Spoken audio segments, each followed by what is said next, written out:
안녕하세요. 즐거운 주식 이야기 미스터 홍입니다. 최근 주식시장이 엄청나게 급락을 했어요. 그러다 보니 말도 안 될 정도의 저평가 종목들이 보이기 시작합니다. 말도 안 되는 저평가 종목을 찾는 방법 중 가장 많이 알려진 것이 벤저민 그레이엄의 NCAV 전략, 순유동자산 가치 전략이에요. 어떤 건지 간단하게 알아봐요. 우선 벤저민 그레이엄이 NCAV 기준으로 저평가 종목을 찾는 공식은 이래요. 기업의 유동자산에서 총 부채를 뺍니다. 그게 시가총액의 1.5배보다 더 커야 돼요. 청산가치가 굉장히 높다라는 얘기죠. 이게 어떤 건지 좀 풀어서 얘기해보면, 자산에는 유동자산과 비유동자산이 있는데요. 이 비유동자산의 가치를 제로로 놓고요, 오직 유동자산의 가치만 가지고 기업을 청산해도 50%의 이익이 남는 종목에 투자라는 얘기예요. 정말 말도 안 되게 저평가되는 종목을 찾아서 투자라는 얘기죠. 예를 한번 들어볼게요. 이런 기업이 있다고 가정해 볼게요. 유동자산이 1,000억 원이 있어요. 비유동자산은 얼마인지 지금 몰라요. 몰라도 상관없습니다. 그리고 이 기업이 갖고 있는 총 부채가 250억 원, 그리고 시가총액은 500억 원이라고 가정해 볼게요. 시가총액이 어떤 건지 아시나요? 현재 주식시장에서 거래되는 가격으로 발행 주식을 전부 다 매수했을 때 들어가는 비용이에요. 즉 발행 주식을 전부 다 매수했다는 건 무슨 얘기죠? 그 회사의 주식을 다 매수했다는 거니까 100% 내게 되는 거죠.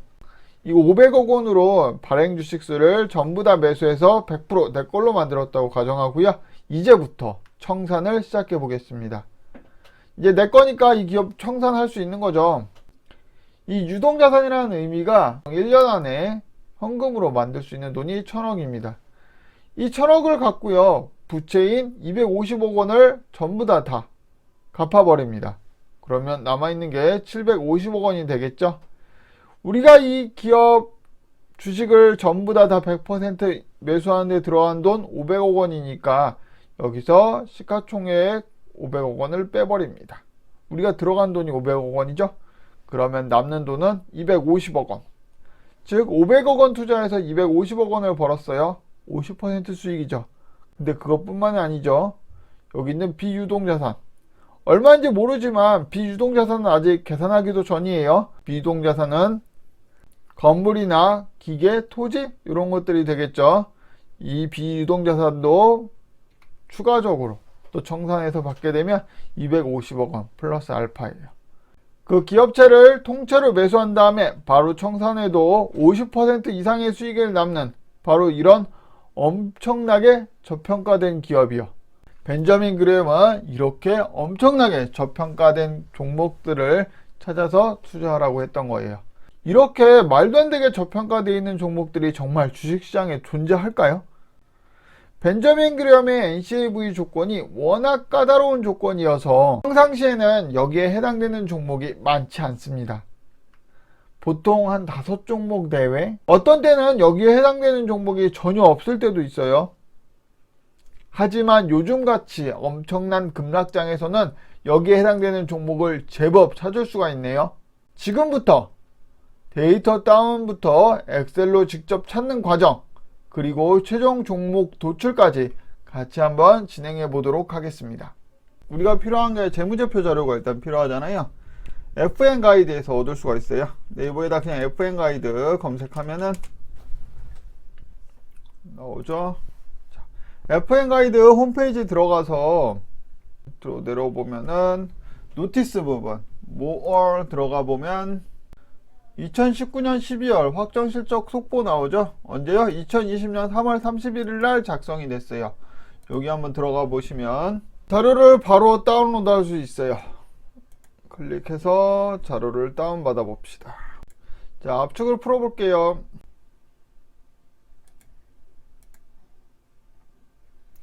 여기서 우리 어떤 걸 선택하냐면 2019년 12월 한글 요거를 더블 클릭해서 파일 열어봅니다.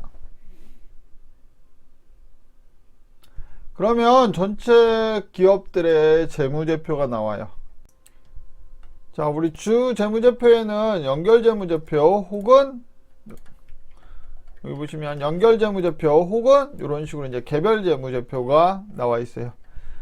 개별재무제표는 상관이 없는데 이렇게 연결재무제표를 이용해서 구할 경우는 자산이 과대평가되는 경향이 있거든요.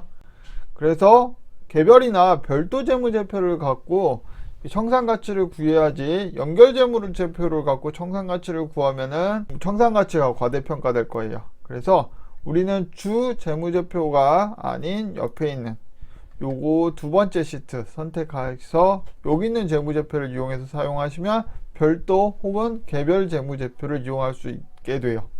여기 있는 재무제표를 이용해서 우리 청산가치 NCAV를 한번 계산해 봅시다. 자, 우리가 필요한 거는 종목 코드와 회사명, 일단 요거 두 개 갖고 와야겠죠. 컨트롤 C 누르고요, 여기다가 붙여놔요. 요것도 다 지워버립시다.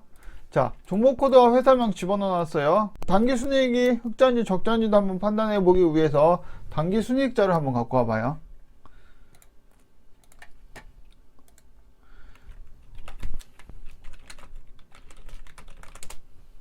(2019년 12월) 기준의 단기 순이익 자료예요. 자, 그 다음에는 유동자산 갖고 오고요.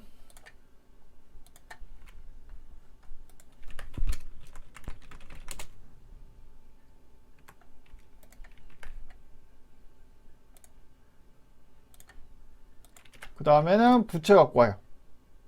부채 총계.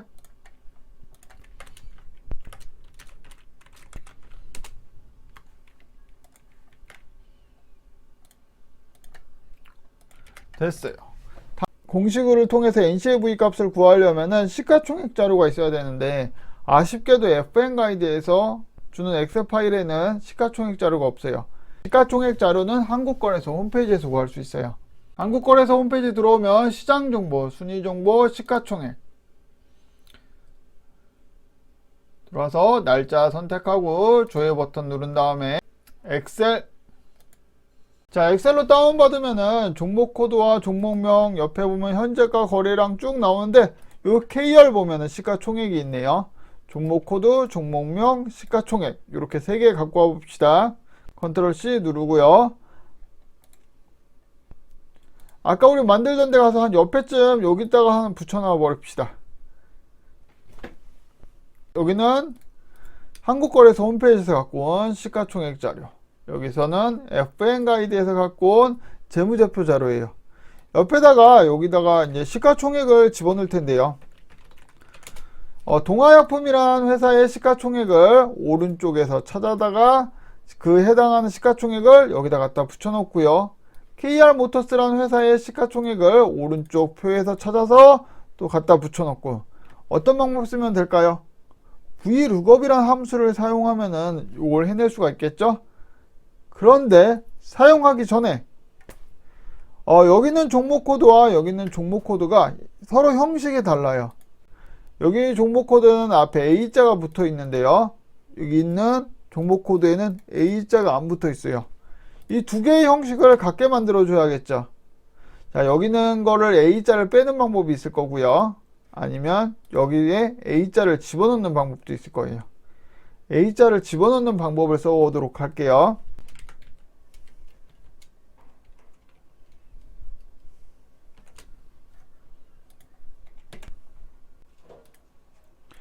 자, A자가 다 들어왔어요. 그죠? 이제 VLOOKUP 함수를 쓸 수 있을 거예요.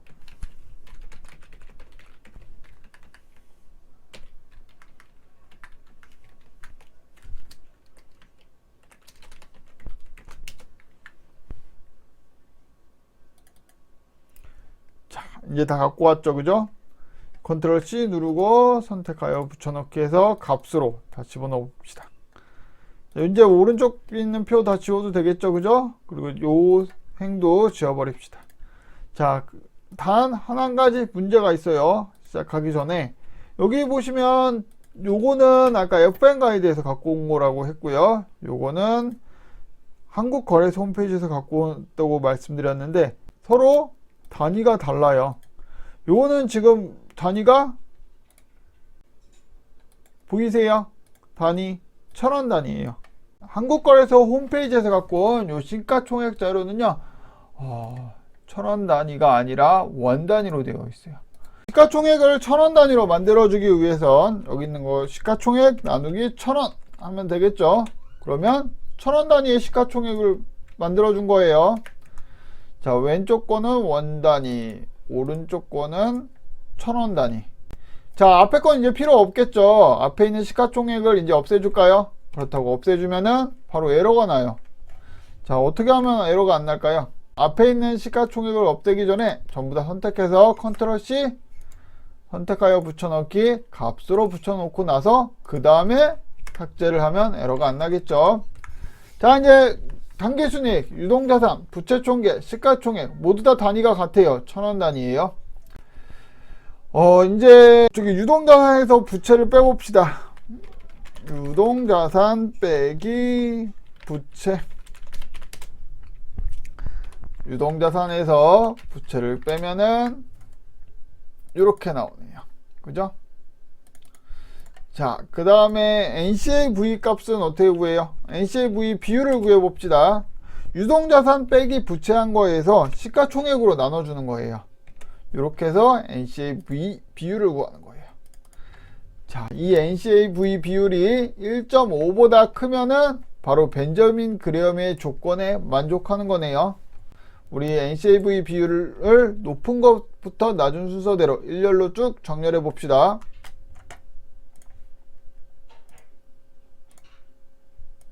자, 내림차순으로 정렬하면 맨 위에 있는 거는 NCAV 비율이 높은 것부터 맨 밑에 가면은 낮은 순서대로 쭉 정렬이 되어 있겠죠.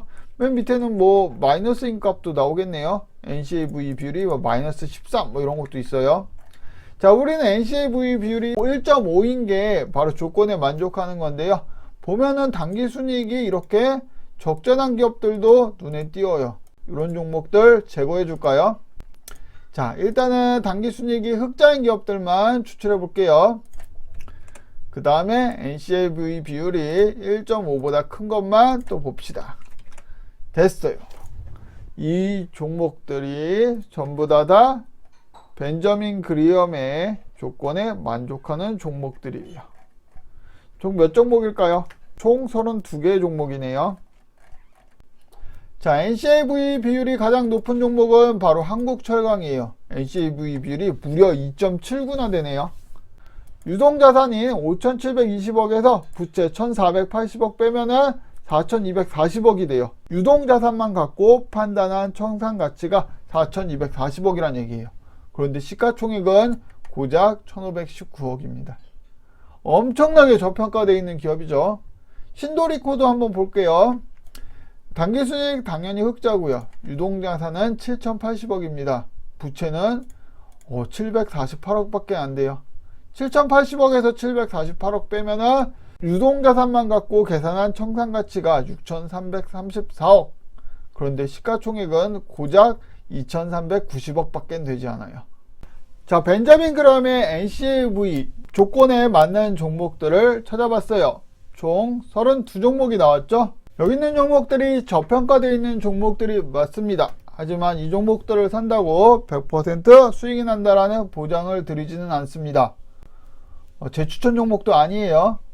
그냥 우리는 벤저민 그레엄의 조건에 맞는 종목들을 2020년 4월 3일 기준으로 쭉 뽑아봤어요. 미래가 어떻게 될지 모르지만 과거에 이렇게 NCAV 비율이 높은 종목들을 샀을 때 얼마나 수익이 났는지 알아볼 수는 있겠죠. 제법 수익률이 괜찮습니다. 제가 2001년부터 2017년까지 NCAV 비율이 높은 종목들을 사면은 얼마나 수익 났는지를 실제로 통계내서 책에다 옮겨놨습니다. 큰 도움이 될 거라고 생각합니다. 벤저민 그레엄의 NCAV 저평가 종목들을 직접 찾아봤어요. 무려 32종목이나 있었죠. 보통 이렇게 많은 종목이 나오지 않습니다. 평상시에는 10종목도 채 나오지 않는데요. 급락장이다 보니 많은 종목이 나오네요. 최근 급락장, 저평가 종목을 살 수 있는 기회이긴 한가 봅니다.